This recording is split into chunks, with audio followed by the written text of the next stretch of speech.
সবসময় আমরা চাইতাম যে বোর্ডের যে চেয়ারটা রয়েছে, চিফ যে চেয়ারটা, সেখানে বোর্ড প্রেসিডেন্ট হয়ে সাবেক কোনো ক্রিকেটার আসবেন। এটা নিয়ে অনেক আলোচনা হয়েছিল, বাট দুটো সাবেক ক্রিকেটারকে আমরা দেখেছি, ফারুক আহমেদ, বুলবুল ভাই, তারা আসলেন, বাট মানে সাকসেসফুল যেটাকে বলে সেটা তারা হতে পারেননি। সো আমরা যেটা বলছিলাম যে সাবেক ক্রিকেটার আসলে আমাদের ক্রিকেটের উন্নতি হতে পারে, তামিম ইকবাল সেই চ্যালেঞ্জটা নেওয়ার জন্য কতটা রেডি আছেন? আহ, আমার মনে হয় রেডি আছে। এখন তো অ্যাডক কমিটিতে লিড করছে এবং আমি মনে করি খুব ভালোই করছে।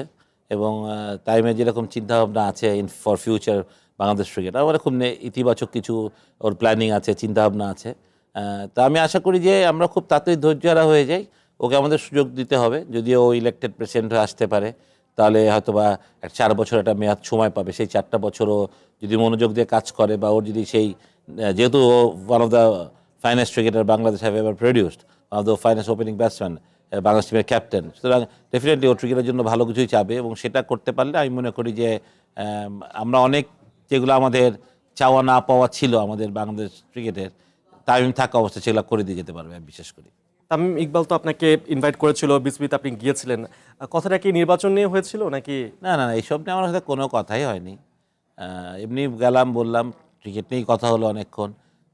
ওর ফিউচারও জিজ্ঞেস করছিল, শুরু ভাই কী কী করলে ভালো হবে, কী করছে না করছে, এগুলো জানলাম। আমি বললাম ভালো, আমি খালি এনকারেজই করলাম যে না, যেগুলো ডিসিশন নিচ্ছে ভালো নিচ্ছে। একটু ছোটোখাটো কথা হয়েছে যে ফিউচার ক্রিকেট কীভাবে করা যায়, যেহেতু আমি ডেভেলপমেন্টে ছিলাম, এত বছর ছিলাম, সুতরাং আমাকে জিজ্ঞেস করলো যে আপনি এখানে কী প্ল্যানিং করলেছিলেন, কীভাবে করেন, বা কী চান যে করলে আরও বেটার হবে, যেটা আপনার সময় আপনি আরও কিছু করতে চান, করতে পারেননি।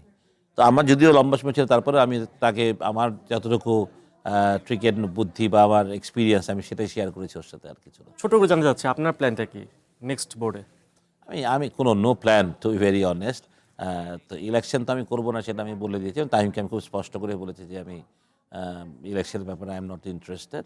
অ্যান্ড তো বিকজ নাফি জানাব, আমার যেহেতু আমার প্রফেশনটা ক্রিকেট, আমি কোচিং করি, আমি সব কিছুই করি, আমি ম্যানেজমেন্টও করি। তো যদি আমার কোনো সাপোর্ট তামিম চায়, আই উইল লুক ইনটু ইট, দেখা যাবে, সেটা এখনই চিন্তা করছি না কিছু।